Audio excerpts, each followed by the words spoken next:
Сегодня я расскажу про очень эффектный цветок с загадочным циклом развития. Он поражает своей нежностью и красотой. Его обильное цветение создаст волшебную атмосферу в вашем осеннем саду. Называется он колхикум или безвременник. Это луковичное растение довольно простое в выращивании. К тому же безвременник порадует вас своим обильным и ярким цветением даже глубокой осенью. Хотя есть виды, цветущие весной. Осенний колхикум цветет в период с конца лета и до поздней осени. Этот неприхотливый многолетник способен украсить сад даже с приходом устойчивых холодов и первых заморозков. Из-за поздних сроков цветения этот цветок еще называют осенник. Колхикум принадлежит семейству безвременниковые. Он удивляет своей запоздалой красотой и необычным циклом развития. Данный эфемероид весной выпускает крупные удлиненные листья, которые уже с приходом лета полностью отмирают. Зато осенью безвременник словно воскресает. И вот шикарные нежно-розовые цветы появляются на оголенной земле и красуются на своих невысоких цветоносах. Хотя есть колхикумы с белой, сиреневой и прочей окраской. Цветы безвременника можно сравнить с настоящим чудом сада, уходящего в зимний сон. Их очаровательным видом хочется любоваться бесконечно. Особенно в период, когда в позднеосеннем унылом саду уже пышным цветением особо ничего не радует. Цветы колхикума крупные, воронковидные. Их длина вместе с околоцветником может достигать 15-20 см. При такой незначительной высоте растения также поражает диаметр цветов. У некоторых сортов они могут быть около 20 см. К тому же есть и махровые формы. Каждая луковица дает по несколько цветоносов. Размер и обильность цветения во многом зависят от размера клубеньков и их возраста. Дело в том, что качество цветения напрямую зависит от питательных веществ и влаги, запасенных в луковицах. Уход за безвременником очень простой. Поливают растения лишь в период его цветения, и то во время продолжительной засухи. Обычно осеннему безвременнику вполне хватает дождей.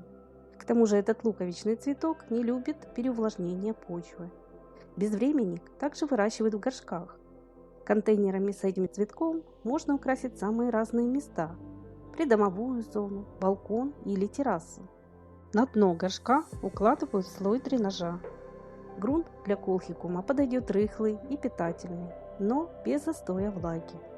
Для хорошего развития луковиц и обильного цветения периодически подкармливайте колхикум комплексными минеральными удобрениями. Их вносят весной и перед цветением. Растения лучше располагать на светлых и защищенных от порывистого ветра участках. Луковички хорошо высаживать массово, на расстоянии 10-15 см друг от друга. Яркое обильное цветение осенника очарует кого угодно. Его цветы раскрываются вплоть до самого снега. Данный многолетник со временем хорошо разрастается. Он может расти на одном месте без пересадки не менее 5-6 лет. С годами его густые посадки можно проредить. Делают это в период покоя, когда растения не цветут. Стоит отметить, что все части безвременника ядовитые. Любые работы с этим красивым луковичным многолетником стоит проводить в перчатках. Луковицы высаживают весной или в августе-сентябре.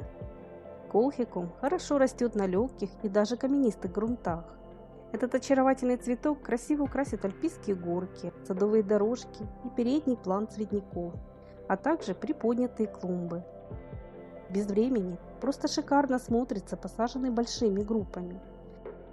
Его лепестки напоминают крупные крокусы. Махровые сорта очень похожи на миниатюрные лотосы, купающиеся в последних теплых лучах осеннего солнца.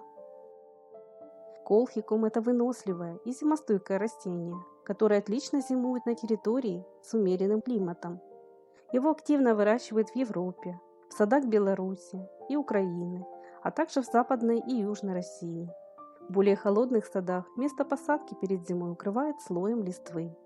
На территории с суровыми зимами колхикум можно выращивать в горшках. Размножить осенник проще всего делением луковиц. Колхикум также завязывает свои темные семенные коробочки. Но размножение семенами имеет свои недостатки. Во-первых, оно подходит не всем безвременникам, а лишь видам, которые не отращивают дочерних луковичек, и тем, что цветут весной. Семена потребуется стратифицировать примерно полгода, иначе их придется высевать сразу же, после сбора. К тому же полученные сеянцы зацветут только на 7-й год, так как все это время растения будут наращивать свою луковицу. Но в одном точно нет никаких сомнений, что безвременник непременно вас очарует своей красотой. Особенно в унылые осенние дни. Поднимет вам настроение и скрасит пасмурную погоду. Этот необычный яркий цветок – настоящий осенний подарок природы. К тому же его выращивание не потребует от вас много времени и усилий на уход. Будьте уверены, что пышное цветение осенника принесет вам огромное удовольствие. Напишите и вы свое мнение об этом растении. Обязательно делитесь опытом, лайками и советами в комментариях. Подписывайтесь на наш канал и нажимайте на колокольчик. Это очень удобно, чтобы всегда быть в курсе и не пропускать выход новых роликов. А если это видео было вам интересным, не забудьте, пожалуйста, поставить свой лайк. И до новых встреч в нашем добром саду.